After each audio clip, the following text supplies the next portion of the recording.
Hi, welcome to This Week in the Markets. I'm Brad McFadden. With me we have Matt and Jeff. Hello. G'day, it's good to be here. Today we're going to debate the bizarre circumstances around the US debt ceiling. Yes, it's Bizarre. very bizarre. But it's not like we haven't seen this coming. There's been a deadline for weeks and weeks. We have, but I didn't think it would come down to this. It's a real circus. It's a circus. It's a real circus. And it's counterintuitive. Look, if you had told me last week, on say Friday last week, that there was going to be a shutdown, a government shutdown, it's going to be an impasse and nothing's going to happen, right? I'd be going, yeah, well, the S&P, 5% down. Yeah, the word shutdown sounds fairly dramatic and kind of final. And I would immediately think time to go short. I would definitely say the average stock in the US would not be making a record high 2 days later. Yes, exactly. So it's the market actually doesn't care about the government, or are they believing that they're going to work it all out and be grown-ups? I don't know.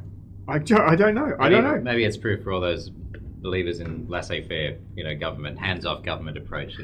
Shut the government down and stocks go up. Well, look, all I do know is what we can see in front of us, and we can see a very, very healthy bull trend. This is the Valley Line Index, so it's an index of some 1,650 stocks in the US, all equally weighted, and that is zigzagging its way up in a nice bullish fashion. So this is up to date. This isn't 2 or 3 days behind. No, it's up to date.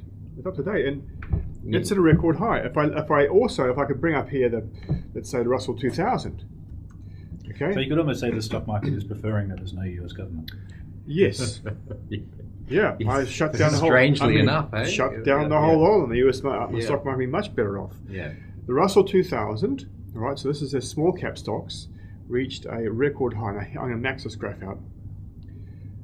Reached a record high. Some very, very strange lost decade, isn't it? But anyway, there we are. It's a record high. Okay, so that's the equity side. Is there any kind of move to safety in the bond market? Oh, a little bit. Yeah, it's gone. Yields have gone up, gone down a bit. So bond price has gone up a bit. Nothing dramatic, I must say. Just annoying. But Brad, it seems like, Brad, we come and sit here sort of every second week with some sort of crisis at the moment, doesn't it? Some sort of pullback, some sort of reason to be afraid that the world is falling in. It feels like a bit of a broken record, but once again, when you look at the back end, when you look at the fundamentals, the market keeps going higher. The market seems to keep going higher, right? Well, if you look at am I crazy? You are, no. Well, if you look back at here since 2008, all right, so we've had drama after drama after drama, and it just seems like the more the drama, the higher the equity market goes.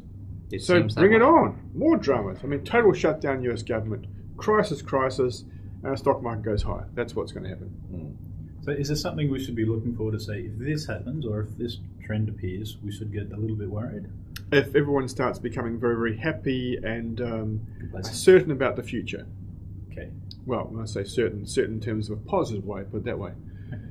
And we certainly don't have any of that now. It's, if Templeton said, bull market is born and pessimism grows in skepticism, matures in optimism, dies in euphoria. I still think we're firmly in the skepticism stage.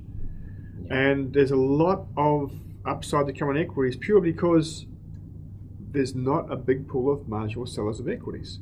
They're still stuck in the safety of bonds. Yeah. And the recent data that's come out of the US hasn't exactly been indicating any sort of contraction in the US economy. Well, we can look at employment data, the initial claims, continuing claims, reaching new lows last week. We can look at the ISM manufacturing index, which came out a few days ago. Expansion, and respectively so. Housing market data is good. There's nothing that is bad. And that's not just in the US, that's in Europe as well. Correct. Europe PMI has been increasing as well. Exactly. So the market's going, well, we've been there before. The hell with the government thing. Let's just get it on, quite frankly. And there's a message in this for us, I think. We should be very, very careful of getting carried away with predetermined ideas and belief about what's going to happen. And rather what we should be trying to do, which is what we try and do, is understand where the market wants to go and merely following it. It can be a rocky road at times. Look at this. It hasn't been exactly a free ride, but well, it all looks like it's going to go higher. We haven't brought up charts of liquidity. We won't discuss that because we haven't got time. However, Liquidity is not tightening up the back end of the market. We don't see credit spreads widening. We don't see the cost of insuring against defaults and companies increasing. It's all it's certainly no 2007, 2008 in the GFC. Absolutely nothing like it. That. Yeah. Nothing like it. Completely opposite, actually. Yeah. There we go. So all plain sailing, equity markets going much higher. Not too worried about it, or for whatever reason about the dramas of the US government. Let them do the thing. Equity markets do the thing, go up. We're all happy. Good luck. McFadden out. That's bye from me. And bye from me.